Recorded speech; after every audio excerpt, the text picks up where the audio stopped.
महादेव बड़े रसिक हैं। एक बार मैंने कहीं कथा में कहा कि इस बार के श्रावण में ऐसा प्रयास करना कि आप महादेव का अभिषेक तो करो, रुद्राष्टाध्याय से करो, नमक चमक से करो, नमक चमक विधि से करो, षोडश मंत्रों से करो, पर हमारी कई एक बात मानना, अभिषेक पूर्ण हो जाने पर श्री राधा नाम उच्चारण करके थोड़ा जल और चढ़ा देना, महादेव बड़े प्रसन्न हो जाएंगे। कई लोगों ने विरोध किया इस बात का, बोले कि इंद्रेश जी ऐसे क्यों कह रहे हैं, राधा नाम से अभिषेक। हम राधा नाम से अभिषेक नहीं कह रहे हैं। महादेव को विल्लपत्र चढ़ाया जाता, उसमें राम लिखा जाता है क्योंकि उनको राम नाम अति प्रिय है। ऐसे हमारी श्री जी के यश को सबसे ज्यादा महादेव ने गाया है। हमारी किशोरी जी के यश के गायक है महादेव। कई लोगों को महादेव की सत्ता में हमारे श्यामा श्याम का दर्शन नहीं होता। महादेव के उपासक कृष्ण भक्ति से कहीं ना कहीं दूर रह रहे हैं, तो ये उनकी महादेव की भक्ति में कहीं न्यूनता रह रही है, कोई चूक वो कर रहे हैं, इसीलिए कृष्ण भक्ति से दूर हैं। हम तो कहते हैं महादेव की भक्ति का प्रतिफल क्या है, महादेव की भक्ति का आशीर्वाद क्या है, महादेव की भक्ति का, महादेव की प्रसन्नता का प्रतिफल क्या है। श्री वृंदावन की स्मृति, श्री वृंदावन की प्राप्ति, श्यामा श्याम की लीला में अति रुचि होना, यह महादेव की प्रसन्नता से होता है।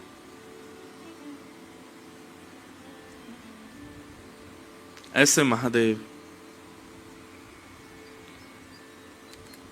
ये शब्द किसी और के नहीं है। मुनिंद्र वृंद वंदिते त्रिलोक शोक हारिणी, ये कौन कह रहे हैं? स्वयं महादेव गा रहे हैं।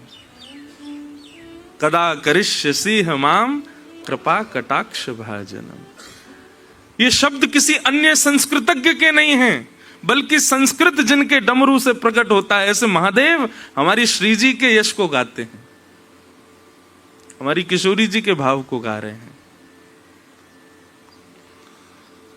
तो महादेव की भक्ति करते करते यदि श्री कृष्ण, कई लोग प्रश्न करते हैं, महाराज जी हम तो महादेव के अनन्य उपासक हैं, पर स्वप्न में और कुछ समय से कथा में रुचि बढ़ गई है, स्वप्न में ठाकुर जी का दर्शन होता है, महादेव नाराज तो नहीं हो जाएंगे? मैंने कि महादेव की उपासना कर रहे हो और उपासना करते करते स्वप्न में कृष्ण नहीं दिखते और कथा में रुचि नहीं बढ़ती, तो जरूर समझना महादेव नाराज बैठे हैं। उनकी प्रसन्नता होती है तब वृंदावन रस प्रिय लगता है। हमारे श्री हितहरिवंश महाप्रभु, उनको तो भेजा ही महादेव ने है कि आप जाइए, जाकर के भक्ति का प्रचार करके पृथ्वी पर आइए। श्री राधा वल्लभ लाल जी महाराज जो वृंदावन के मुकुटमणि विराज रहे हैं, तो महादेव के निज ठाकुर जी हैं हृदय के। निश्चित ही श्रावण में महादेव की इच्छा प्रकट भई होगी कि कोई ब्रजवासी आवे और कछु भाव सुना के जावे। हमारी तो भैया सही बताएं, हम 3 दिन हो गए नीलकंठ अभी गए नहीं ऊपर, हम तो यहीं से ही वाणी से ही अभिषेक कर रहे हैं महादेव का। और नीलकंठ जाके दर्शन करके आने वाले को जो सुख मिल रहा होगा ना, वही सुख की अनुभूति हो रही यहीं बैठे बैठे।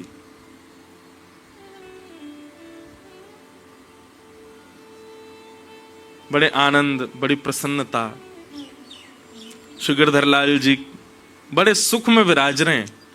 और कब शुरू हुई, अब कब विश्राम की ओर हम आ गए। कल तो विश्राम है कथा का। परम आनंद की बात है। और एक और बात बताएं आपको, ये जो उत्तराखंड है और हिमालय खंड है, हिमालय यहीं से ही प्रारंभ हो जाता है। हिमालय विकसित और अति ऊंचे हैं, यही ये सब हिमालय ही हैं। हिमालय जो है ये हमारे श्री गिरिराज जी का घर और है। श्री गोवर्धन नाथ जी यहीं से तो गए हमारे ब्रजमंडल में। तो एक प्रकार से श्री गिरिराज जी का,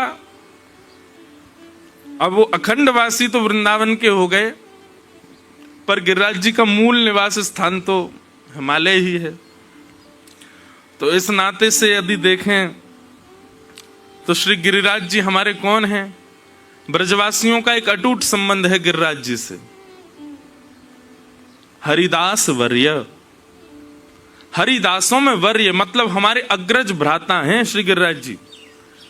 कृष्ण भक्ति करने वालों के सबके बड़े भैया हैं गोवर्धन नाथ, हैं वो स्वयं कृष्ण ही, पर फिर भी जो कृष्ण भक्ति में उन्मुक्त है उनके बड़े भैया हैं श्री गिरिराज जी। गिरिराज जी की शरण ग्रहण कर लो, यदि आपकी भक्ति में कोई चूक हो रही होगी तो गिरिराज जी ठीक कर देंगे। तो बड़े भैया को घर, तो ये हमारो ही घर भयो, एक प्रकार से हम अपने ही बड़े भैया के स्थान पर कजन ब्रदर के घर आए हैं घूमने के लिए। तो हिमालय जो है ये हमारे श्री गिरिराज जी का स्थान है। हम धन्यवाद कहते हैं ऐसे हिमालय को जिसने हमारे ब्रजमंडल के सिर मोर श्री गिरिराज जी प्रदान किए। ऐसे इस पर्वतराज हिमालय की श्रृंखला में महादेव के चरणों में आज सोमवार का भी दिन है, मधुर वातावरण हो रहा है। ऐसे वो जो पद गा रहे हैं वो यही हो रहा है, वृंदावन में तो ऐसा नहीं होता पर यहाँ हो रहा है। घिर आए बदराए झुक आए बदरा, राधे झूलन पधारो झुक आए बदरा। परसों लाल जी का हिंडोला उत्सव वृंदावन में तो है ही। अब यहाँ कोई हिंडोला नहीं लाए, नहीं तो मन तो हो रहा है कि लाल जी को झूला तो झूला में। ऐसा सुंदर वातावरण है। आज कुछ प्रयास करते हैं, कथा के बाद में देखते हैं कोई योजना बनती है तो शाम को आज श्री गिरधर लाल जी को झूला झुलाएंगे बाहर। अब यहाँ इतनी दूर आए हैं, ठाकुर जी कह रहे हैं दारी क्यों, खुद तो स्विमिंग पूल में नहा रहे हो, पीछे नदी में कूद कूद के उछल उछल के नहा रहे हो और जो है खेल रहे हो, आनंद कर रहे हो, बाइकन पर डोल रहे हो, मैं कमरा में बैठा दिया हूं। ये मानो बादल बार बार नीचे आके संकेत कर रहे हैं, श्री लाल जी कह रहे हैं मुंह को बाहर लेके आओ। तो आज देखते हैं अगर झूला की व्यवस्था भई, कहाँ है वैभव भैया, लगो महाराज ऋषिकेश खकोल के आओ। अब देखो इसमें भी एक भाव होगा, किसी वैष्णव के घर झूला ऐसा होगा वो उसी विचार से ही रखा होगा कि इस पर ठाकुर जी विराजे, आपको मिल ही जाएगा। अब कौन ऐसा बड़भागी होगा जाके झूला पे लाल जी विराजे। तो शाम को आज ठाकुर जी को झूला झुलाएंगे हैं। अब वो तो हमारे निज है। तो शाम को ठाकुर जी का हिंडोला उत्सव होगा आराम से 6:30-7 बजे होगा, नहीं तो उजाला ही रहता है 7:30-8 बजे तक। तो कैसे होगा क्या होगा वो जिम्मेवारी हमारे भैया की, ढूंढेंगे कैसे करेंगे। और नहीं अगर हिंडोला मिला तो लाल जी ऐसे कुंज में बाहर विराज जाएंगे। शाम को ठाकुर जी को यहाँ आनंद करावे, ऐसा भाव मन में है। तो आइए कथा क्रम में हम लोग चलें। नव योगेश्वर संवाद चल रहा है और राजा निमि योगेश्वरों से प्रश्न कर रहे हैं। 4 प्रश्न अब तक हो चुके। एक भक्ति पथिक को निश्चित ही ये संवाद सुनना चाहिए। वैष्णव को अपना जीवन कैसा होना चाहिए, उसके टर्म्स एंड कंडीशंस कैसे होने चाहिए, नियम कानून अपने जीवन के कैसे बनाने चाहिए, ये नवयोगेश्वर संवाद में सुनो। इतना सुंदर बताया है योगेश्वरों ने। ये 9 योगेश्वर कोई और नहीं है, ठाकुर जी की ही वाणी है। वे ही राजा निमि के प्रश्नों के उत्तर दे रहे हैं। तो राजा निमि ने कल जो प्रश्न किया था कि माया क्या है, कृपा करके इस माया के बारे में मुझको बताओ। तो अंतरिक्ष नाम के योगेश्वर ने उत्तर देते हुए कहा, जो भी वस्तु, जो भी भाव, जो भी व्यक्ति आपको ठाकुर जी से दूर कर रहा है वही माया है। ज्यादा प्रपंचों में क्यों जाओ, ज्यादा गहराई में जाके क्यों ढूंढो। जिससे भी आप ठाकुर जी से दूर हो जाते हो, ऐसी कोई बात जिस बात के होने पर आपको ठाकुर जी की स्मृति नहीं आती वही माया है। महाराज मजाक भी करो, चुटकुल्ला भी सुनो, गप्पे भी मारो, तो उसमें भी ठाकुर जी को लेके ही मारो। वो भी ठाकुर जी से विलग नहीं होनी चाहिए। ऐसा कोई स्थान जिस स्थान पर ठाकुर जी की स्मृति ना होती हो, ऐसे कई स्थान है दुनिया में, भारत में भी। वहां जाते हैं लोग उल्टे सीधे काम करने, वहां जाने पर ठाकुर जी की स्मृति होती है? नहीं होती। ऐसे स्थान जहां जाके ठाकुर जी विस्मृत हो जाएं, वही माया है। ऐसा भोजन जिसके पान करने पर ठाकुर जी की स्मृति ना बन रही हो, मतलब भगवत विमुख, भगवत भोजन बिना भोग लगाए कुछ भी पा रहे हो, वही माया है। अच्छा, हमने एक बात अनुभव की, आप कहो किसी को कि आप कहां जा रहे हो, तो बोले गोवा जा रहे हैं, तो सामने वाले व्यक्ति के मन में क्या आएगा? गोवा जा रहा है, क्या करने जा रहा होगा? वो दुनिया भर की बातें सोच लेगा। हम कहें कि हम गोवा जा रहे हैं तो क्या होगा? आदमी सोचेगा तो अच्छा गोवा जा रहे हो, पर हम गोवा में भी कथा करके आए हैं। गोवा में भी उन समुद्र के किनारे पर जहां पर सब उल्टे सीधे काम करते हैं, वहां बैठ के सुबह 5 बजे हमने कथा सुनाई। गोवा तो नहीं था, थोड़ा गोवा से दूर था, बड़े आनंद आए। वहां पे आसपास में ऐसे रिजॉर्ट थे, वहां पे तो रात भर वहां पे गाने चलते थे। हम लोग सो जाते थे, जल्दी सुबह उठना होता था। उन लोगों का सोने का समय होता था, हमारा कीर्तन शुरू होता। तो कीर्तन की आवाज आती, कभी कभी खिड़की में से झांक के देखते, यार ये गोवा में आके कीर्तन कर रहा है, ये यहां आके कथा सुना रहा है। तीर्थी कुर्वन्ति तीर्थानि, श्रीमद् भागवत कहती हैं कि जब वैष्णव पूर्ण रूपेण अंतस्थ से वैष्णव हो जाता है, तो वो किसी भी स्थान पर चला जाए, वहां पर ठाकुर जी की स्मृति अपने आप घूमने लग जाती है। हम तो कहते हैं अपने आप को ऐसा बनाओ कि आप पर स्थान का प्रभाव ना हो, आपका प्रभाव स्थान पर हो। व्यक्ति का प्रभाव आप पर ना हो, आपका प्रभाव व्यक्ति पर हो। भोजन का प्रभाव आप पर ना हो, आपका प्रभाव भोजन परोसने वाले पर हो। और यही भक्ति का स्वरूप है। वो कैसी भक्ति जो स्थान पर जाके परिवर्तित हो जाए, व्यक्ति से मिलके परिवर्तित हो जाए। कई लोग कहते हैं हम पहले बहुत भजन करते थे महाराज जी, ब्याह होने के बाद पत्नी ऐसी आई, अब भजन छूट गया। नहीं, तुम्हारा भजन पहले भी नहीं था। अगर होता तो चाहे दुनिया इधर उधर हो जाती, तुम्हारा भजन नहीं छूटता। पहले हमारा बहुत भजन था, पर जब से बंबई चले गए, पहले वहां रहते थे गांव में, वहां भजन हो जाता था, बंबई आते भजन छूट गया। इसका मतलब क्या है? तुम्हारा पहले ही भजन नहीं था, इसलिए बंबई और ये गोवा हो गए, ऑस्ट्रेलिया हो गए, कनाडा, अमेरिका, इनसे प्रभाव थोड़ी पड़ता है भजन पर। चैतन्य महाप्रभु जब वन में विचरण करते थे, और वन में विचरण करते हुए जब भुजा उठा करके हरि बोल हरि नाम संकीर्तन जब करते थे, तो हिंसक जीव भी जो केवल काटना मारना खाना जानते हैं, ऐसे जीवों के चित्त में भी ममता प्रकट हो जाती थी, और वो जीव भी चैतन्य महाप्रभु के साथ में कीर्तन करने लगते थे। इसका मतलब क्या है? भजन अपना प्रभाव डालता है। भजन उस वातावरण को, उस व्यक्ति को, उस स्थान को प्रभावित करता है। और आपके भजन से यदि ये प्रभाव नहीं जा रहा है, तो आपका भजन अभी उतना नहीं है।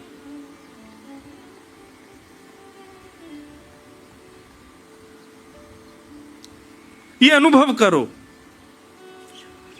कंडीशंस और स्थिति के अनुसार यदि आपको बदलना पड़ रहा है, तो आपके भजन में बल नहीं है। और बढ़ाओ और करो उसको। लेकिन कंडीशन, स्थिति, सिचुएशन आप पर, आपके आने पर बदल जाती है, तो आपके भजन का यह प्रभाव।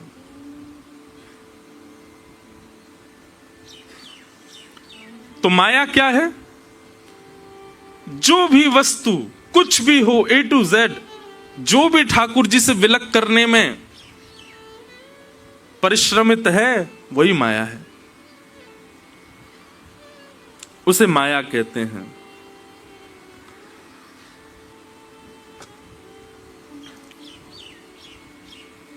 तब राजा निमि ने प्रश्न किया,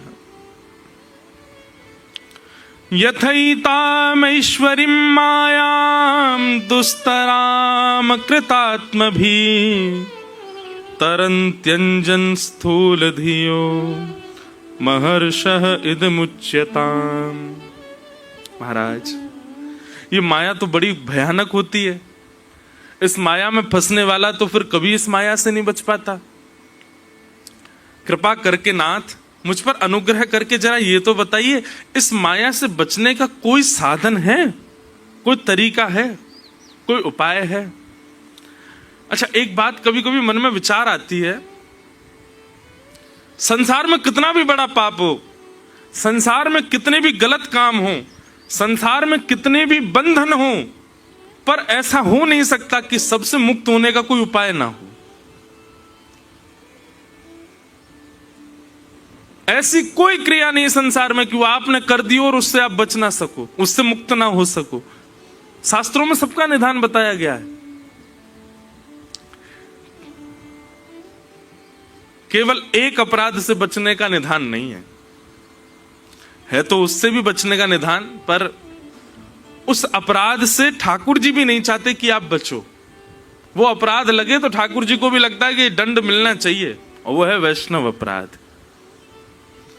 किसी भक्त का अपराध, किसी वैष्णव का अपराध। अच्छा, एक बात सुनिए, वैष्णव अपराध का मतलब एक भाव तो हम ये रखते हैं कि किसी अन्य वैष्णव को, किसी अन्य भक्त की भक्ति का मजाक उड़ाना या उससे गलत सलत बोलना या उसका अपमान कर देना, यह तो वैष्णव अपराध है ही।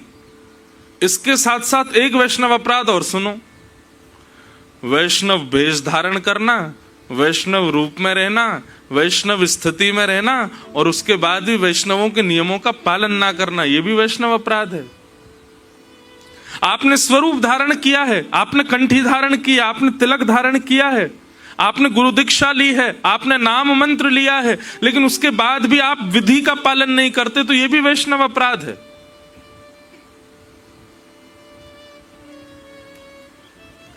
स्वयं को वैष्णव कहलाना मात्र से काम नहीं चलेगा, वैष्णवता होनी चाहिए आपके आचरण में। स्वरूप वैष्णव का हो यह आवश्यक नहीं, आचरण वैष्णव का होना चाहिए। और आचरण में वैष्णवता नहीं है तो यह भी एक अपराध है, तो फिर स्वरूप भी धारण मत करो। तो माया से कैसे बचा जा सकता है नाथ, कृपा करके मुझे बताओ। तब प्रबुद्ध नाम के योगेश्वर उत्तर देते हैं, और उन्होंने उत्तर देते हुए क्या कहा, बहुत ध्यान से सुनना, इतना सुंदर प्रसंग है। तस्मात् गुरुं प्रपद्येत जिज्ञासु श्रेय उत्तमं शब्दे शाब्दे परे च निष्णातं ब्रह्मण्युपशमाश्रयम्। माया से बचने का एक उपाय है। माया से बचने का मतलब, माया में रहते हुए भी माया आपके हृदय को प्रभावित नहीं करेगी।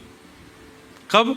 जब गुरु शरणागति से गुरु की दिशा रूपी कवच को पहन करके यदि चलोगे तो माया आप पर प्रभाव नहीं डाल पाएगी। एक बात मेरी बहुत ध्यान से सुनिएगा,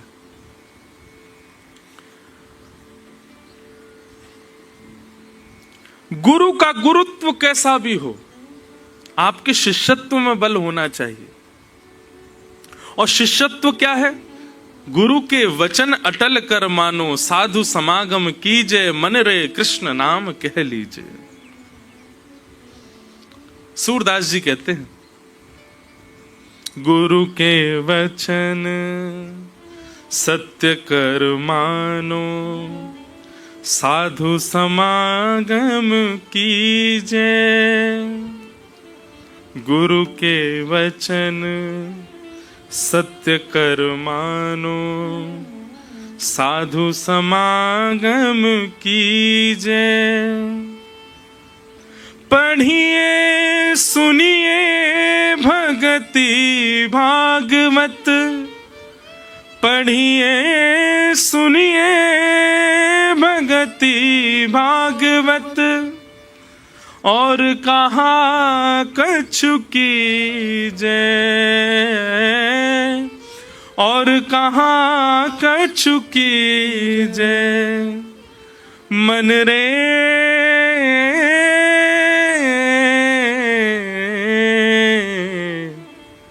कृष्ण नाम कह लीजै,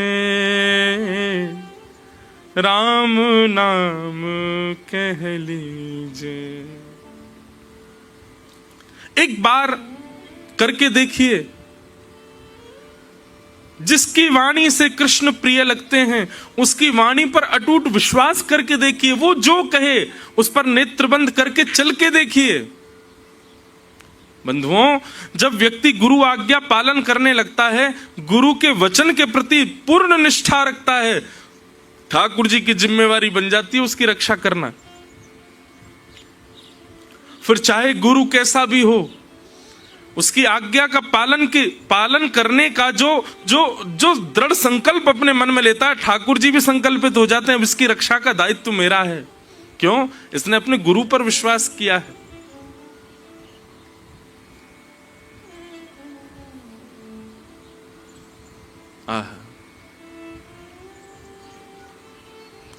तस्मात् गुरु प्रपद्येत। गुरु यदि जीवन में आ गए तो निश्चित है माया से आप बचे रहोगे। माया में रहते हुए भी माया का प्रभाव आपके ऊपर नहीं होगा। एक प्रकार से ये समझ लीजिए, गुरु कौन? बोले रेनकोट है, कितनी वर्षा कर लो गीले नहीं होगे।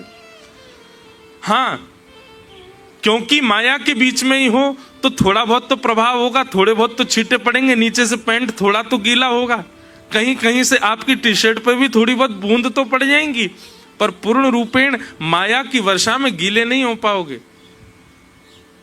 गुरु कवच यदि साथ है, गुरु आज्ञा की पालन का संकल्प दृढ़ यदि चित्त में है, तो माया से बच सकते हैं। राजा निमि ने इसी प्रश्न में ही एक और प्रश्न किया, बहुत ध्यान से सुनिएगा। और वो प्रश्न क्या है? महाराज, गुरु की पहचान बताओ, गुरु कौन है? हम किसे अपना गुरु माने? प्रबुद्ध कहते हैं, राजा निमि, वैसे तो गुरु की कभी परीक्षा नहीं लेनी चाहिए। आप परीक्षण करके गुरु नहीं बना सकते, लेकिन फिर भी आपकी ये इच्छा है कि फिर भी हम कहीं पहचान तो करें कि गुरु कौन। तो गुरु के संबंध में तीन बातें बताई हैं, बहुत ध्यान से सुनिएगा। गुरु कौन? बोले शाब्दे परे च निष्णातम ब्रह्मण्युपशमाश्रयम्।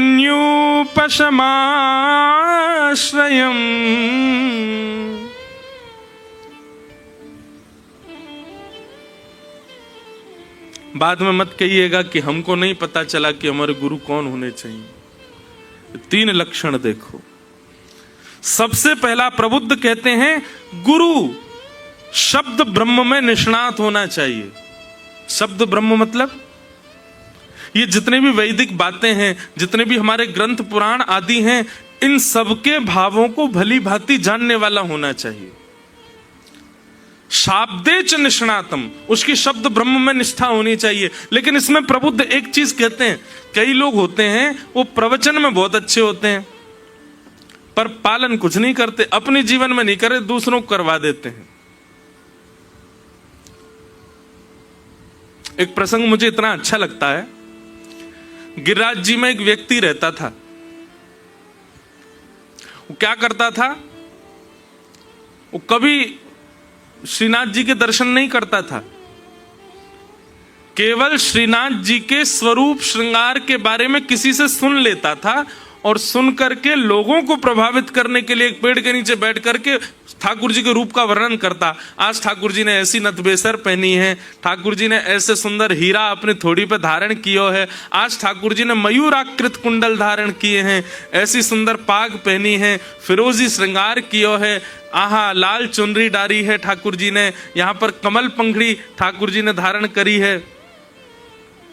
लोग बाग उसकी वार्ता सुनकर के बड़े रीझ जाते, वाह भाई कितना सुंदर वर्णन करता है ठाकुर जी का, और खुद कभी दर्शन नहीं करता था, केवल और केवल फैन फॉलोइंग के लिए। उस समय भी होती होगी फैन फॉलोइंग। अच्छा एक बात तो है, दो ही लोगों के लिए लोग मरते हैं ज्यादा, या तो धन या फिर फैन। या तो हमें धन बहुत मिल जाए या लोग बहुत मिल जाएं, दो की इच्छा सबसे बुरी है। जब आपको बहुत लोग पहचानने लग जाते हैं ना, कुछ समय तो बढ़िया लगता है, लेकिन कुछ समय के बाद यूं लगती है कहां जाऊं मैं, अब क्या करूं मैं, अब मुझसे सहन नहीं हो रहा ये वो सुख नहीं देता। एकांत जितना सुख देता है उतनी भीड़ सुख नहीं देती है, बुरा नहीं मानिएगा। पर हमारी अकिंचन कथा जो पहले होती थी ना, उसका सुख मुझे आज भी याद आता है। आज भी इतना याद आता है वो अकिंचन पूर्व वाली कथा का। इसका मतलब ऐसा नहीं हम आपको कुछ कह रहे हैं, अच्छा है आ रहे हैं, इतने वैष्णव आ रहे हैं, अच्छी बात है, सुबह सुबह उठ के आ रहे हैं, हम तो परीक्षा ले रहे हैं कि आके दिखाओ सुबह, पर आप हमसे भी पहले आ जाते हो। कल रात में बारिश हुई, मैंने कि अब तो नहीं आएगा कोई, फिर भी आ गए। ये सब आपकी निष्ठा के ऊपर निर्भर।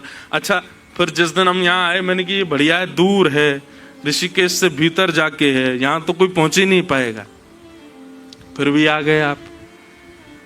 हमने कोई प्रचार नहीं करवाया, फिर भी आ गए आप। इससे ये बात सिद्ध होती है कि सब ठाकुर जी आपके चित्त में बैठे, वही लेके आते हैं, वही आपके नेविगेटर हैं, नेविगेशन वही चलाते हैं आपके, चलो चलो चलो पहुंचो वहां पे। पर हमको पूर्व वाली कथा बड़ी याद आती है।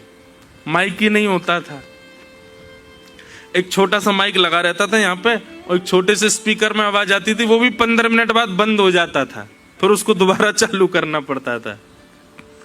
मतलब ऐसा नहीं कि हम पे कोई व्यवस्था नहीं, लेकिन जानबूझ के अव्यवस्थित कथा करते थे। यहाँ ऋषिकेश में ब्रह्मपुरी में कथा हुई, रज में बैठते थे गंगा जी के तट पर, कोविड का समय, कोई भीड़ ही नहीं, ना गाड़ियों की आवाज, ना बस की आवाज, कुछ नहीं।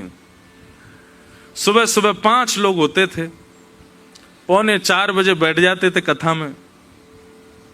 और कथा जैसी होती महाराज, एक महात्मा जी थे यहाँ पे, तो अब आप लोगों में से जो लोग ऋषिकेश के हो उनको शायद पता होगा, जैसे नीचे जाते हैं तो गरुण चट्टी का जो पुल है गंगा जी का, वहां से छलांग मारते थे वो कथा में आने के लिए गंगा जी में, और छलांग मारते और महाराज तैरते तैरते कथा में आते गंगा जी में।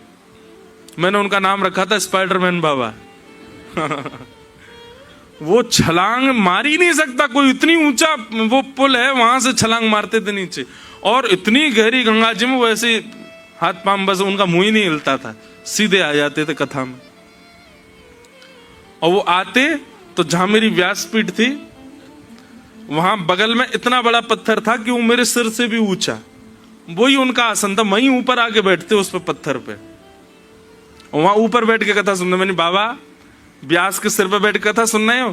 बोले चुपचाप सुनाओ अल्लड़ बाबा और थे वो जय हो। कथा के बाद भी सामने उनका आश्रम था, मतलब थोड़ी दूरी पे, वहां भी पैदल नहीं जाते थे, गंगा जी में कूद के, और फिर गंगा जी में तैरते तैरते, तैरते भी नहीं थे वो, पता नहीं क्या चलते थे, बड़ी स्पीड में जाते थे। अद्भुत महात्मा। कथा में कभी बारिश हो जाती थी तो छतरी ले लेते थे, सब श्रोता 5-6 तो श्रोता होते थे, वो पन्नी पहन लेते थे ऊपर, तब कथा सुनते थे।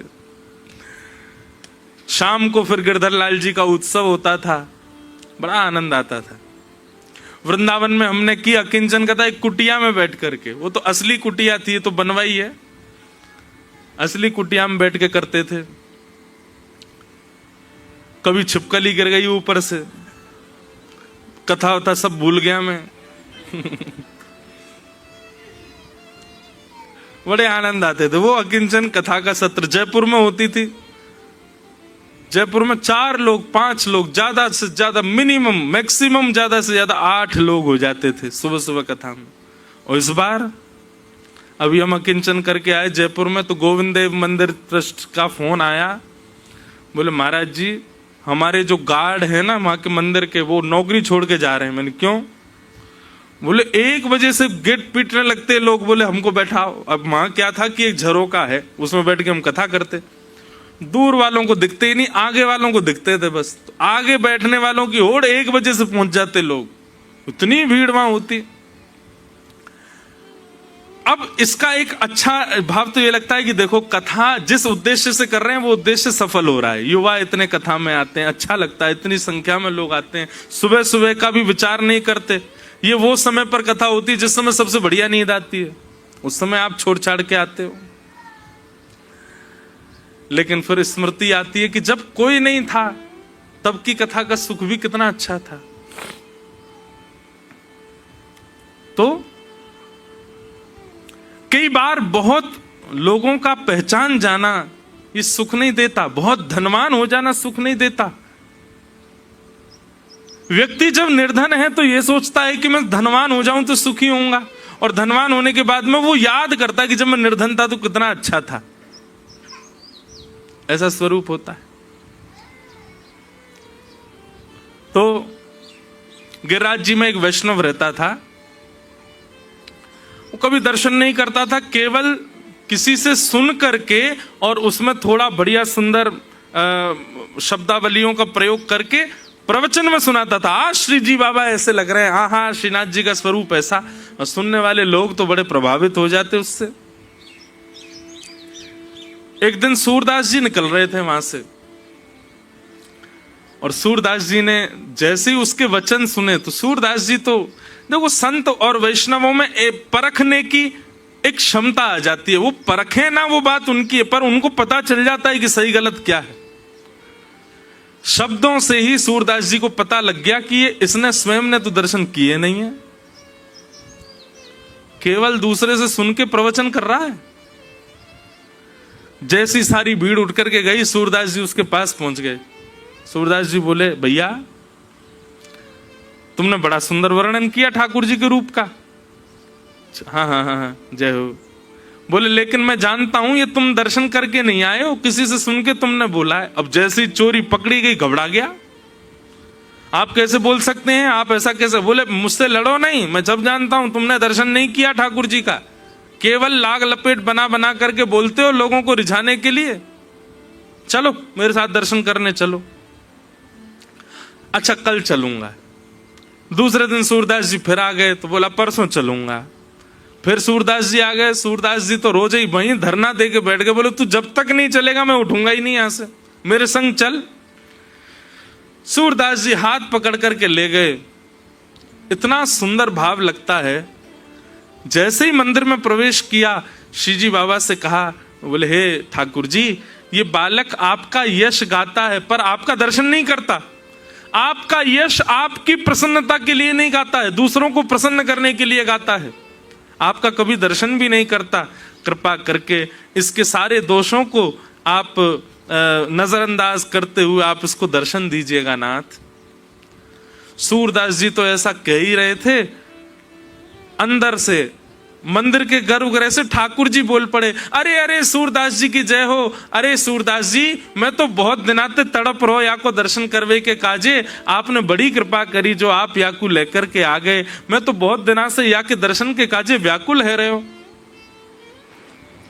सूरदास जी बोले मुझे तो चिंता ये थी कि ठाकुर जी कहीं नाराज नहीं हो जाए, पर ये ठाकुर जी तो खुद उतावले बैठे इससे मिलने के लिए। सूरदास जी बोले जय जय, आप काई को इतने उतावले हरैया से मिलवे के काजे, आपके चित्त में इतनी व्याकुलता क्यों हो रही है इससे मिलने के लिए? ठाकुर जी इतना सुंदर उत्तर देते हैं। ठाकुर जी कहते हैं सूरदास जा दिन तेरी दृष्टि या पर पड़ी और तेरे मन में ये भाव आ गया कि मैं याकू पकड़ के मंदिर ले जाऊंगा, मैं वही दिना से व्याकुल है कि मैं भी तो मिलूं। ऐसा कौन है जाकू सूरदास पकड़ के मेरे पास लेके आ रहा है। जा दिन तेने मन मना लियो कि मैं याकू लेके जाऊंगा, वही दिना से मैं व्याकुल हतो या से मिलवे के काजे। देखा, कभी कभी लगता ठाकुर जी का स्वभाव कैसा है, उस व्यक्ति में कोई गुण नहीं है, उसके किसी गुण से नहीं रीझे, बस ठाकुर जी जिससे प्रेम करते हैं वो किसी पर रीझ गया तो ठाकुर जी को भी वो प्रिय लगने लग जाता है।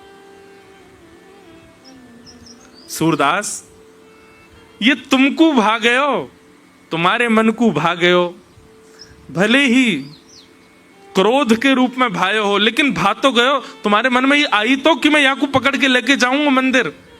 जा दिन तुम्हारे मन में ये भाव आयो, वही दिना से मैं यहाँ की प्रतीक्षा कर रहे हूं। तस्माद गुरुम प्रपद्येत। आप भले ही कितने भी अयोग्य हो, लेकिन गुरु आप पर रीझ जाए और गुरु ये गांठ बांध ले कि मुझे इसका कल्याण करना है, ठाकुर जी को आपसे मिलना पड़ेगा। ठाकुर जी पे और कोई चारा नहीं है। इसीलिए प्रबुद्ध कह रहे हैं कि माया से बचने का एक ही उपाय है, बोले क्या? गुरु की शरणागति। पर उस गुरु का गुण कैसा हो? तो कहते हैं गुरु में सबसे पहला भाव शाब्दे च निष्णातम, शब्द में प्रबल हो। अच्छा, शाब्दे च निष्णातम के दो अर्थ हैं, बहुत ध्यान से सुनना। शाब्दे च निष्णातम का एक अर्थ तो यह है कि गुरु जो है वो ज्ञानी होना चाहिए, उसको सब चीज की नॉलेज होनी चाहिए, एक बात तो ये। और दूसरी बात क्या है? शाब्दे च निष्णातम मतलब गुरु कैसा होना चाहिए? वो भले ही ज्ञानी ना हो, लेकिन जो बोले वो स्वयं भी इंप्लीमेंट करे अपनी लाइफ में, ऐसा गुरु तो होना चाहिए। वो कथा में बताता हूं ना, एक बालक को मैया ले गई, गुरुजी से जाके बोली आप जिससे जो कह दे तो वो हो जाता है, इसको बोल दो ये चीनी छोड़ दे। गुरुजी बोले 2 महीना बाद लेके आना। 2 महीना बाद लेके गई बालक को, तो गुरुजी ने देख करके कह दिया लाला चीनी छोड़ दो। जी गुरुजी। मैया बोली 2 महीना काहे को लगाया आपने? 2 महीना पहले ही बोल देते, 2 शब्द ही तो बोलने थे, चीनी छोड़ दो। गुरुजी बोले 2 महीना पहले मैं भी चीनी खाता था, पहले मैंने छोड़ी है और मैंने छोड़ने के बाद इसको कहा है कि तू भी छोड़ दे। अगर मैं नहीं छोड़ता तो मेरी वाणी का प्रभाव इस पर नहीं होता। इसको कहते हैं शाब्दे च निष्णातम। एक बात बताएं, किसी रसिक जन की वाणी, किसी विद्वान की वाणी आप चलते फिरते सुन लेते हैं, रील्स में सुन लेते हैं, कथा के कोई शब्द से सुन लेते हैं और तुरंत आपके मन में परिवर्तन आ जाता है, तो इस बात से यह भी प्रमाणित होता है कि जिसकी वाणी आप सुन रहे हो वो शाब्दे च निष्णातम, वो स्वयं भी उसको करता है, इसीलिए आप पर उसका प्रभाव हो रहा है। स्वामी विवेकानंद वो जब आए पृथ्वी पर, उनके जब उनका आगे बढ़ने लगे रामकृष्ण परमहंस जी की कृपा से, वो जो बोलते थे हजारों की तादाद में बैठे हुए लोग अंग्रेज तक उसका पालन करते थे। क्यों? क्योंकि शाब्दे च निष्णातम, वो स्वयं भी उस शब्द में निष्णात हैं। अच्छा, इसमें भी 2 बातें आती हैं। कई लोगों का बोलना प्रभावित करता है, पर कुछ ही दिन का प्रभाव रहता है, कुछ दिन के बाद वो प्रभाव खत्म जैसा हो जाता है। इसका मतलब क्या है कि जिनकी वाणी आप सुन रहे थे वो अपने शाब्दे च निष्णातम वाली स्थिति से वो भी गिर गए। वो जो बोलते थे दुनिया करती थी, लेकिन एक दिन उन्होंने ही करना छोड़ दिया, तो एक दिन ऐसा आएगा कि उनकी वाणी प्रभाव डालना बंद कर देगी। लेकिन कांस्टेंट, जिसकी वाणी का प्रभाव बना रहे, किसका है बताओ कांस्टेंट? गोस्वामी तुलसीदास जी महाराज। इतने वर्ष हो गए, आज भी गोस्वामी जी की वाणी पढ़ो, हृदय आनंदित हो जाता है।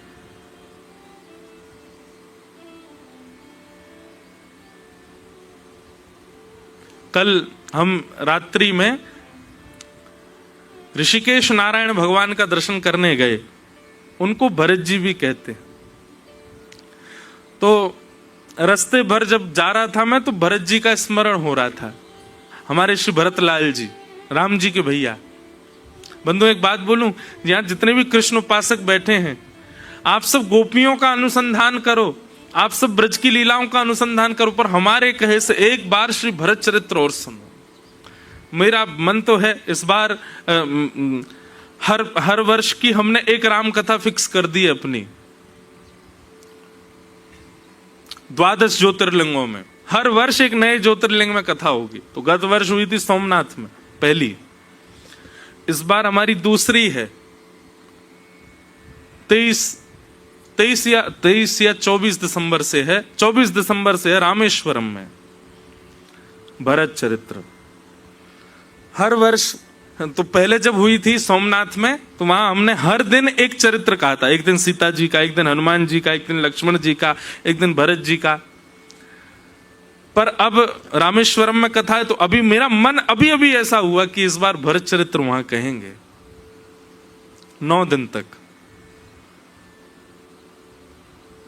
अद्भुत है भरत जी की भक्ति।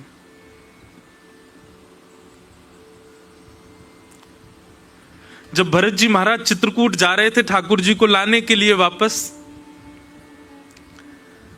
तो निषाद राज गुह साथ में चल रहा था भरत जी के, और सब जगह बताता है भरत जी यहां राम जी बैठे थे। जैसे ही बोलता राम जी बैठे थे, भरत जी लिपट जाते उस शिला से, मेरे राघव यहां बैठे थे। एक कुटिया दिखाते हुए कहा इस कुटिया में श्री राम जी ने रात्रि में विश्राम किया। उस कुटिया में प्रवेश करके भरत जी इतना रोए। मखमल के गद्दे पर सोने वाले, स्वर्ण के सिंहासन पर बैठने वाले अयोध्या के राजकुमार इस कुटिया में यहां फर्श पर सोए।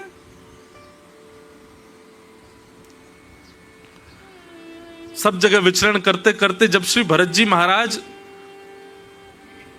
प्रयागराज पहुंचे ना, तो प्रयागराज में श्री भरद्वाज ऋषि ने उनसे कहा कि भरत जी ये त्रिवेणी हैं, गंगा यमुना सरस्वती तीनों का संगम होता है प्रयाग में। यहां स्नान करके, यहां डुबकी लगा करके जो वरदान मांगोगे त्रिवेणी पूर्ण करती है, आप कुछ मांग लीजिए। भरत जी महाराज ने जैसे ही सुना कि यहां स्नान करने से जो मांगे वो मिलता है, तुरंत वस्त्र सहित कूद पड़े त्रिवेणी में और नेत्रों से अविरल अश्रुधार गिरने लगे। भरद्वाज ऋषि बोले आपकी क्या इच्छा है, क्या मनोकामना है? तब भरत जी कहते हैं कि धर्म नार्थ न काम रुचि, गति न चहूं निर्वाण,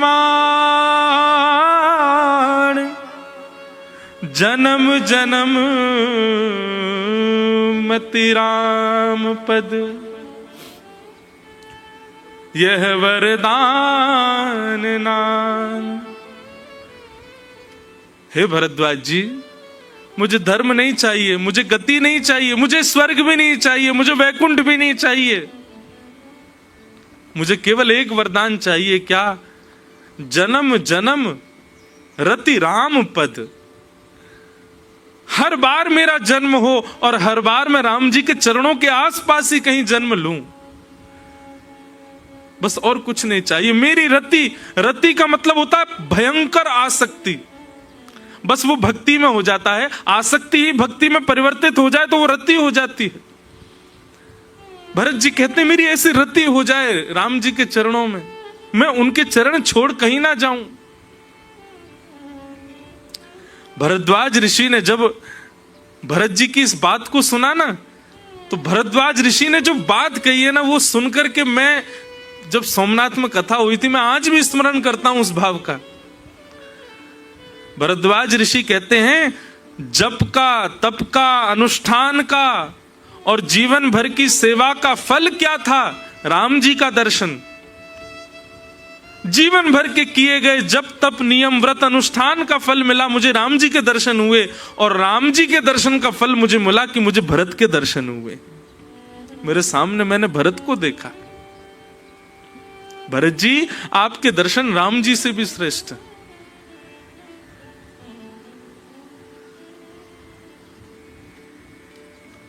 शाब्दे च निष्णातम। गुरु कैसा होना चाहिए? जो शब्द ब्रह्म का ज्ञान रखता हो, और दूसरी बात जो प्रवचन में कहता हो कम से कम स्वयं भी उसका अपने जीवन में आचरण करता हो। कई बार ऐसा बंधुओं, अपना अनुभव बता रहा हूं मैं, कई बार ऐसी बात निकल आती है कथा में जो मैं भी नहीं करता अपने जीवन में, लेकिन आपको विश्वास पूर्वक और एक बड़े व्यासपीठ पर बैठ करके बताऊं, ऐसी बात कभी निकलती है मुख से जो मैं भी पालन नहीं करता, उसके बाद में नींदें उड़ी रहती हैं। मानो वो बात बार बार मन में आती रहती है कि या तो इसका पालन तुम भी करो क्योंकि तुम व्यास मंच से कह रहे हो, और नहीं कर सकते तो आगे से कहना बंद करो। ऐसा होता है साथ में। तो गुरु कैसा होना चाहिए? शाब्देच निष्णातम। तभी वो माया से बचा पाएगा आपको। और गुरु में दूसरा लक्षण क्या होना चाहिए? तो कह रहे हैं परेच निष्णातम। परेच निष्णातम मतलब पर ब्रह्म की सेवा में निष्णात हो, केवल और केवल कथा कहना जानता हो, केवल और केवल ग्रंथ आदि पढ़ करके प्रवचन करना जानता हो, इसी में काम नहीं चलेगा। ठाकुर जी की सेवा भी जानता हो, ठाकुर जी का सुंदर श्रृंगार कैसे हो, ठाकुर जी के सुंदर भाव कैसे हो, ठाकुर जी का भोग कैसे बने, ठाकुर जी को सुख कैसे मिले, ठाकुर जी की सेवा में भी निष्णात हो।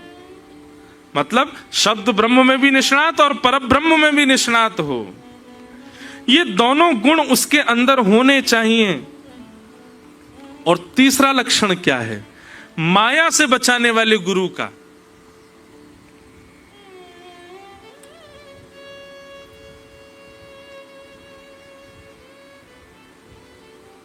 एक व्यास जी थे,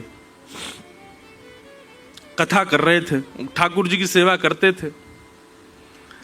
तो कथा में कथा बोलते बोलते उन्होंने कहा, मैया ने ठाकुर जी को ऊखल से बांध दिया और श्री लाल जी ऊखल में बंध गए, त्रिलोकीनाथ ऊखल में बंध गए। ऊखल में बंध गए, ऊखल बंधन लीला कहते कहते उन्होंने समय पर दृष्टि डाली होगी, समय पूर्ण हो गया। बोले अब ठाकुर जी को आज बंधे रहने दो, आगे की कथा कल करेंगे। कथा पूरी करके चले गए। अपने ठाकुर जी की सेवा आदि करके उनको शयन करा दिया, स्वयं प्रसाद पाके शयन कर गए। रात्रि में चोर आ गए, घर में आके सब लूट गए, केवल व्यास जी को छोड़ गए और गोपाल जी को छोड़ गए। सब ले गए, गोपाल जी का सिंहासन भी ले गए। सुबह व्यास जी जब उठे, पूरे घर को देखा, महाराज सब लुट गया, सब चोरी हो गया। मंदिर में जाकर के देखा तो ठाकुर जी अकेले बैठे हैं, उनका सिंहासन भी चला गया। व्यास जी बहुत रोए, गला फाड़ फाड़ के आपकी कथा सुनाता हूं, 3-3, 4-4 घंटा बिना पानी पिए आपका यश गाता हूं। पूरी दुनिया की आप रक्षा करते हो नाथ, मैं आपका यश गाता हूं, मेरे घर की रक्षा नहीं कर पाए आप। सब चोरी करके ले गए सामान। वैसे तो पूतना को मारने के लिए 6 दिन की आयु में आपके हाथों में जान आ जाती है, और यहां पे इतने वर्षों से मैं सेवा कर रहा हूं, मेरे घर की रक्षा नहीं हुई आपसे। ठाकुर जी प्रकट हो गए, बोल पड़े, बोले चुप बिल्कुल, हमको क्यों डांट रहे हो? बोले नहीं डांटूं, इतना यश गाया, कम से कम बदले में हमारी रक्षा ही कर देते। ठाकुर जी बोले कथा करते करते हमको उखल में बांध दिया, और उखल में बांध के बोले समय पूरा हो गया, चलो अब कल कथा सुनाएंगे।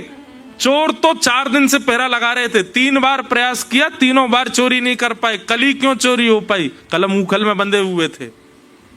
हम तो चाह रहे थे कि ये ले लेके भाग रहे, हमारा सिंहासन भी ले जा रहे हैं, इनका हाथ तो पकड़े, पर क्या करें, तुमने हमको उखल में बांध रखा था। व्यास जी के नेत्र सजल हो गए। इसका मतलब मैं जो कहता हूं ठाकुर जी उस लीला को पालन करते। मैं बताता हूं एक बात कथा में कि एक बार मैंने भी ऐसे किया। कथा चल रही थी तो हमने कही ठाकुर जी ने नक पर गिरिराज जी धारण कर लिए, पूरी कथा सुनाई, और मैंने कही अब ठाकुर जी को ऐसी खड़ो रहने दो, गिरिराज जी धारण करके खड़े रहेंगे, आगे कथा हम कल सुनाएंगे। हमारे परम प्रिय श्री सागरिया बाबा बैठे थे, उनकी आयु है 96 के आसपास होगी अभी। तो नीचे बैठे बैठे बेचारे इशारा करने लगे। उनके एक भी दांत नहीं है, लेकिन इतने प्यारे लगते हैं बाबा, बहुत प्रिय। तो बेचारे नीचे से ही ऐसे इशारा करने लगे, कुछ कहने लगे। मैंने बाबा कुछ कह रहे हैं भाई, सुन के आओ। कोई व्यक्ति गया तो बाबा उसके कान में बोले, व्यास जी से कह दो लाला रात भर खड़ो रहेगो, थक जाएगो, ने 5 मिनट कथा और सुना के गिरिराज जी नीचे पधरवा दें और वहां के बाद चले जाए, नहीं तो लाला रात भर यूं खड़ो रहेगो, वहां को श्रम है जाएगो। तो उस व्यक्ति ने आके बात कही, तो मन में एक भाव आया, मैं तो केवल कथा को कथा मान के कह रहा था, लेकिन बाबा तो साक्षात लीला देख रहे हैं। बाबा के मन में भाव आया, रात भर लाला खड़ो रहेगो। गुरु कैसा होना चाहिए? बोले शाब्दे च निष्णातम और परे च निष्णातम। शब्द ब्रह्म और पर ब्रह्म दोनों की सेवा में प्रबल हो, ऐसा गुरु माया से बचा सकता है। तीसरा लक्षण क्या होना चाहिए गुरु में? आप लोग बहुत खुश मत हो जाओ कि चलो हमको थोड़ी कुछ सीखना है, गुरु सीखना है। अभी आगे आप लोगों को सीखना है, शिष्य का शिष्यत्व तो क्या वो भी सीखना है। तीसरा लक्षण क्या होना चाहिए? तीसरा लक्षण बताया गया, व्यवहार प्रपंच से परे हो। व्यवहार प्रपंच क्या है? इसने मुझे माला पहना दी तो इसके बारे में 4 अच्छी बातें कह दी, और उसने आकर के मुझको कुछ गलत कह दिया तो उसकी 5 लोगों से बुराई कर दी। वो तो बेकार है, ऐसी बनता है, बना डोलता है, भगत, कुछ भगत भगत नहीं है, बगुला भगत है पूरा। आप मेरी प्रशंसा करो तो मैं रीझ जाऊं, आप मुझे लिफाफा दो तो मैं आपकी प्रशंसा करूं, और आप यदि मेरे इच्छा के विपरीत कोई कार्य करो तो मैं आपका निंदा करूं। यह व्यवहार है। पर आपकी माला पहनाने से मेरे चित्त पर कोई प्रभाव नहीं पड़ा, और आपके गलत कहने से भी मेरे चित्त पर कोई प्रभाव नहीं पड़ा। ये माया प्रपंच से परिवर्तित, व्यवहार प्रपंच से परे की ये लक्षण है, और ऐसा जो है वही आपको माया से बचा सकता है। ये 3 लक्षण गुरु में होने चाहिए। शब्दे च निष्णातम, परे च निष्णातम, और व्यवहार प्रपंच से परे। अब अपनी दृष्टि घुमाओ, जिनमें ये 3 लक्षण दिख जाएं, उनके चरण पकड़ लो, उनकी शरणागत हो जाओ। पंडित श्री गया प्रसाद जी महाराज हमारे ब्रजमंडल के, ऐसे ऐसे संत हैं महाराज कि आप ढूंढने तो जाओ। ऋषिकेश में कम संत हैं, एक से एक अद्भुत संत ऋषिकेश में भी रहते हैं। पर एक बात मैं आपको पहले ही कह दूं, आप कहीं परीक्षात्मक दृष्टि से मत चले जाना। बस आचार विचार व्यवहार जो गुरुदेव का हो उससे आप बस समझ जाओगे, और समझ भी जाओ ना कि जो व्यास जी ने बताया था, शब्दे च निष्णातम, परे च निष्णातम, व्यवहार प्रपंच से परे, ये तीनों लक्षण इनमें नहीं है, फिर भी अपना भाव उनके प्रति प्रसन्नता का ही रखना। कहीं ऐसा नहीं कि देख लिया कि तीनों गुण नहीं है, उठ के चले गए वहां से, नहीं, तब भी उनको प्रणाम करो। ठीक है, उनसे सदा सर्वदा के लिए जुड़ना ये मत करो, उसके लिए तो फिर ये 3 गुण ही देखने हैं आपको। शब्दे च निष्णातम, परे च निष्णातम, और व्यवहार शून्य से परे।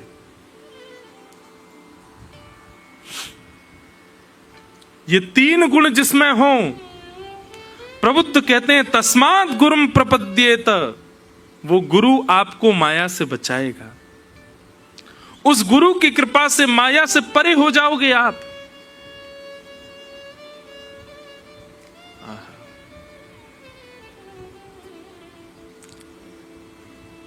गुरु कृपा।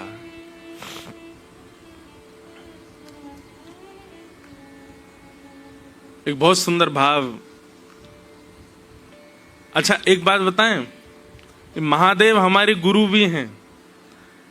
हमने राम कथा का गुरु इन्हीं को ही माना है, क्योंकि सोमनाथ में कथा शुरू हुई, और क्योंकि राम कथा के गायक महादेव हैं, इसलिए महादेव हमारे गुरु भी हैं। और महादेव में तीनों गुण हैं, शब्दे च निष्णातम, परे च निष्णातम, शब्द ब्रह्म में भी निष्णात हैं और पर ब्रह्म की सेवा में भी निष्णात हैं।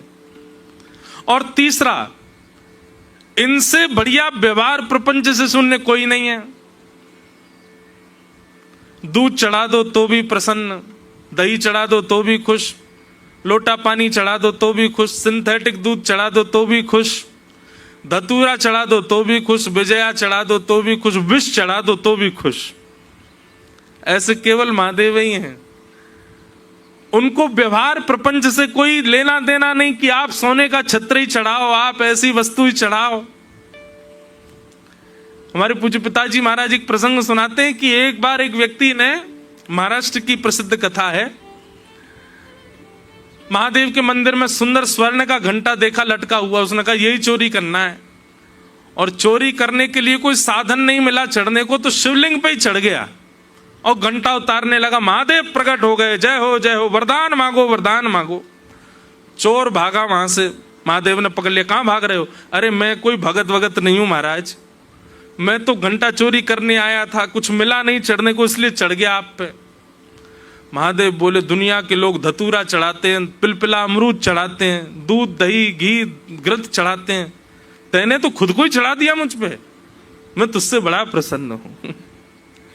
महादेव जैसा गुरु कौन मिलेगा? कैसे हैं? बोले व्यवहार प्रपंच से शून्य है, ऐसा गुरु हो। और ऐसे ही गुरु के लक्षण आपको श्री दत्तात्रेय जी में दिखेंगे। प्रभु श्री दत्त वो भी ऐसे ही हैं, शाब्दे च निष्णातम, बोलने में अद्भुत हैं, पर ब्रह्म की सेवा में भी निष्णात हैं और व्यवहार से शून्य हैं। आजकल के गुरु शब्द ब्रह्म में निष्णात हो जाते हैं, प्रवचन बढ़िया करते हैं, पर ब्रह्म की सेवा भी सीख ली थोड़ी बहुत, पर ये तीसरा वाला तो दिख ही जाता है कि इसमें सब लोग निपुण नहीं हो पाते। व्यवहार से तो सबको सुख मिलता है, व्यवहार में तो सबको रहना अच्छा लगता है, पर इस व्यवहार से भी कोई प्रभावित ना होता हो, वही गुरु हमको माया से बचाएगा।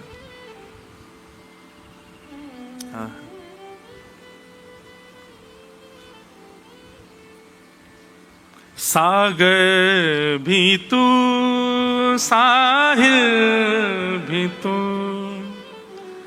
सागर भी तू साहिल भी तू, मझधार और माझी भी तू, मझधार और माझी भी तू, गुरुवर मेरे मन मीत हो, गुरु चरण में मेरी प्रीत हो, चाहे हार हो चाहे जीत हो, गुरु चरण में मेरी प्रीत हो, चाहे हार हो चाहे जीत हो, गुरु चरण में मेरी प्रीत हो। बोलो सद्गुरुदेव भगवान की। तो गुरु के 3 लक्षण आप सबने सुने। ये गुरु जिसमें ये 3 लक्षण हो वो आपको माया से बचा देंगे। लेकिन तभी प्रबुद्ध कहते हैं राजा निमि सावधान, केवल गुरु 3 लक्षणों का पालन करे और शिष्य माया से बच जाए उससे काम नहीं चलेगा।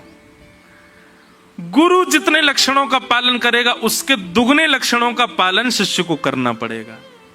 अब शिष्य के कौन कौन से लक्षण होने चाहिए जिससे वो माया से बचा रहे, वो भी सुनो।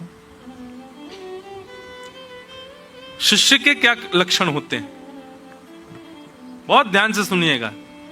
एक बार के गुरु के 3 लक्षण भूल जाना, ये 6 लक्षण मत भूलना। कौन कौन से 6 लक्षण, ध्यान से सुनो। कि श्रद्धां भागवत भागवते शास्त्रे निंदा मन्यत्र चापि। बहुत सुंदर बात। सबसे पहला शिष्य के अंदर क्या होनी चाहिए? श्रद्धा, अटूट श्रद्धा। श्रद्धा किसको कहते हैं बंधुओं? जिसके आगे आप देहाभिमान शून्य हो जाओ। नींद आ रही है, आंखों में नींद भर रही है, तभी गुरु जी कहते हैं चला राम, भूल गए नींद वीद कांचरी, उठ के जी गुरुदेव आज्ञा। ऐसी भक्ति है आजकल? है तो सही। 3 बजे उठा के बुला रखे हैं हमने आप सब, तो निश्चित है निद्रा छोड़ छोड़ के आए, तो श्रद्धा तो है आप में। तो शिष्य में पहला गुण क्या होना चाहिए? श्रद्धा। गुरु में 3 गुण हो ना हो, पर शिष्य में यदि 6 गुण हैं तो भी वो माया से बच जाएगा। तो सबसे पहला श्रद्धा, गुरु के प्रति श्रद्धा, गुरु की वाणी के प्रति श्रद्धा, गुरु के रूप स्वरूप अंग प्रत्यंग के प्रति श्रद्धा मत रखो। हमारे गुरु जी कैसे भी हों, बढ़िया हैं, सुंदर हैं, पर उस सुंदरता पर गलत रूप से मत रीझ जाना, नहीं तो गुरु जी भी पिटेंगे, आप भी पिटोगे, यमराज डंडा लेके घूमेंगे फिर। अरे राम राम, गुरु जैसे संबंध को तुमने इतना दूषित कर दिया। होता है कई बार, आकर्षण हो जाता है, और स्वरूप के प्रति आकर्षण होने के कारण फिर वो जो रूप जो भाव था वो परिवर्तित किसी और भाव में हो जाता है, और उसका महाराज फिर परिणाम भोगना पड़ता है। इसलिए भगवत वार्ता कहने वाले के प्रति आकर्षित उसकी वाणी के प्रति हो, और वाणी से ठाकुर जी के प्रति हो, उसके प्रति मत हो जाना आकर्षित। श्रद्धा पहली बात। दूसरी बात, आहा बहुत सुंदर बात, शिष्य के अंदर पहला गुण हो श्रद्धा, और दूसरा गुण आवे अन्य की निंदा ना होना। अन्य की किसी की निंदा की, यहां लिखा श्रद्धाम भागवते शास्त्रे निंदा अन्यत्र चापि, दूसरे की निंदा करने की स्थिति ना होना। अच्छा एक बात बताएं, भागवत जी में एक बात लिखी है, कितना भी नाम जप कर लो, कितना भी भक्ति कर लो, लेकिन अन्यस्य दोष गुण चिंतन माशु मुक्त्वा, दूसरे में दोष देखने के लक्षण, दूसरे में दोष देखने का स्वभाव हमारा जाता ही नहीं है। हम कितनी भी कथा सुन लें, कितनी भी गिरिराज जी हुए, कितना भी नाम जप कर लें, फिर भी हमको दूसरों में दोष ही दिख जाता है।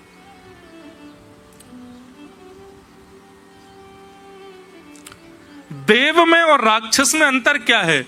देव कौन? जो अत्यंत गुणहीन में भी गुण देख ले, वो देव है। और राक्षस कौन? जो भगवान में भी दुर्गुण देख ले, वो राक्षस है। तो ये दूसरा लक्षण है, निंदा की भावना ना होना, दूसरों की निंदा की स्थिति ना होना, ये शिष्य का दूसरा लक्षण होना चाहिए। किसी की निंदा मत करो। कई लोग आते हैं मिलने के लिए, महाराज जी एक बात कहनी थी, मैंने कहा कहो। हम कान पकड़ के पहले क्षमा मांग लेते हैं, क्या फायदा? क्षमा मांग करके कह रहे हो तुम डंडा मारेंगे हम, एक डंडा खा लो, हमने सॉरी बोल दिया ना पहले। ये कोई बात है? आप अपने बालों पे हाथ बहुत फेरते हो।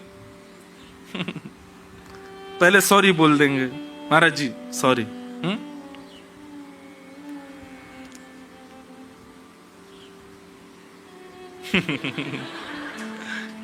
आप सॉरी तो बोला ही है आपने। तो निंदा,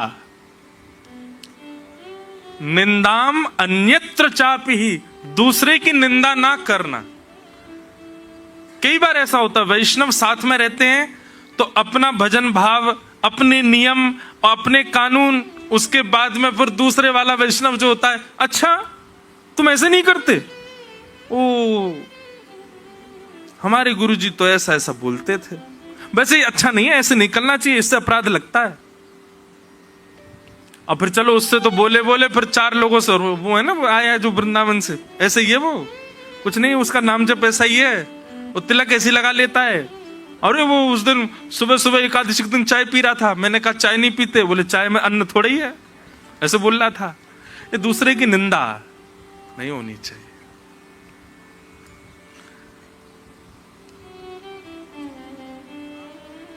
माया से बचने के 6 लक्षणों में पहला श्रद्धा और दूसरा निंदा परे भाव, किसी की निंदा ना हो, कोई कैसा भी क्यों ना। और तीसरा लक्षण क्या होना चाहिए? प्राणायाम। प्राणायाम का मतलब क्या है? अनुलोम विलोम। स्वामी श्री रामदेव जी महाराज, मन एकाग्र, इससे बढ़िया प्राणायाम कोई नहीं है। तो श्रद्धाम पहला लक्षण, दूसरे की निंदा ना करना दूसरा लक्षण, और प्राणायाम करना तीसरा लक्षण। प्राणायाम मतलब मन एकाग्र रखना गुरुदेव की वाणी के प्रति। और चौथा लक्षण क्या है शिष्य का? जितना ज्यादा हो सके मौन रहना, मौनम। जो व्यक्ति बहुत बोलता है ना,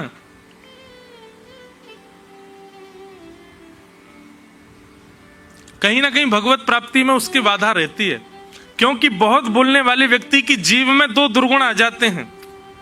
पहला दुर्गुण आता है असत्य संभाषण, और बहुत बोलने वाले व्यक्ति के जीव में दूसरा दुर्गुण आता है उसकी बात की गरिमा नहीं रहती, फिर वो कुछ भी बोले सामने। इसीलिए हमने एक नियम बनाया है, आप लोग, हम कथा से जाते हैं, आप सब लोग जय श्री कृष्ण राधे राधे, कई लोग कुछ पूछते हैं, हम चुपचाप ही जाते हैं। क्यों?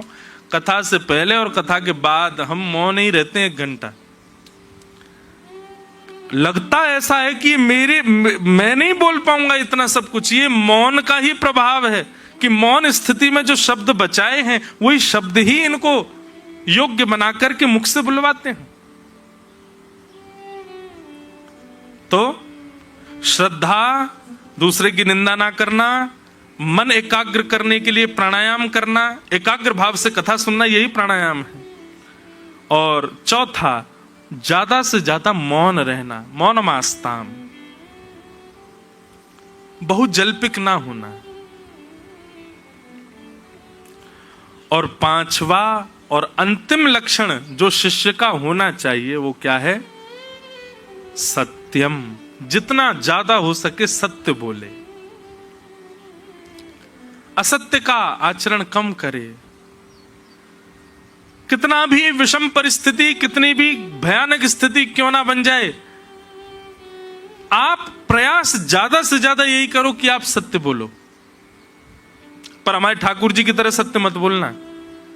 मैया मैं नहीं माखन खायो।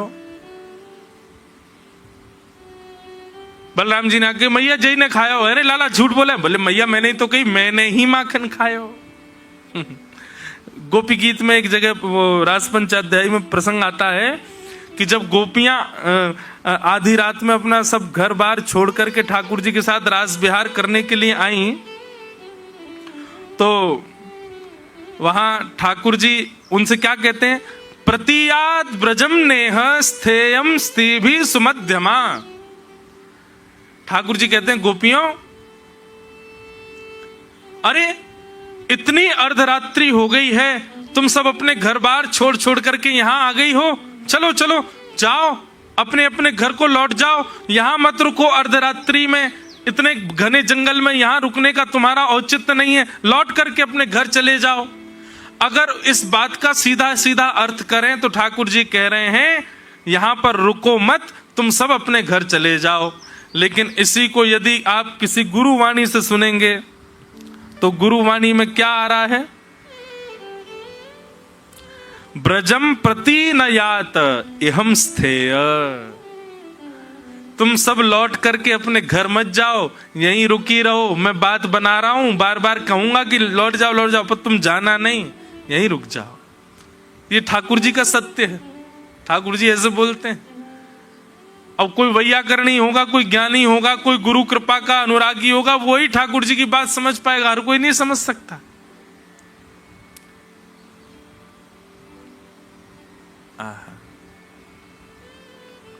तो पांचवा लक्षण शिष्य का क्या होना चाहिए? सत्य। श्रद्धाम, निंदा ना करना, प्राणायाम यानी कि एकाग्र भाव से सत्संग श्रवण करना, मौन रहना और सत्य का आचरण करना। प्रबुद्ध कहते हैं यदि गुरु में 3 लक्षण ना हो लेकिन शिष्य में यदि ये 6 लक्षण हैं तो भी वो माया से बच जाएगा, तो भी वो माया से परे रहेगा, माया उसका स्पर्श नहीं कर पाएगी, माया से उसकी स्थिति बची रहेगी। आहा। इति भागवतान धर्मान शिक्षण भक्त्या तदुत्यथा नारायण परो माया अंजस्तरति दुस्तरा।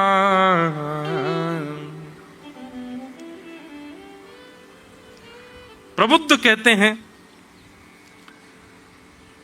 व्यक्ति माया से बच चुका है, इसका प्रमाण क्या है? अब माया का उस पर प्रभाव नहीं हो रहा है, इसका प्रमाण क्या है?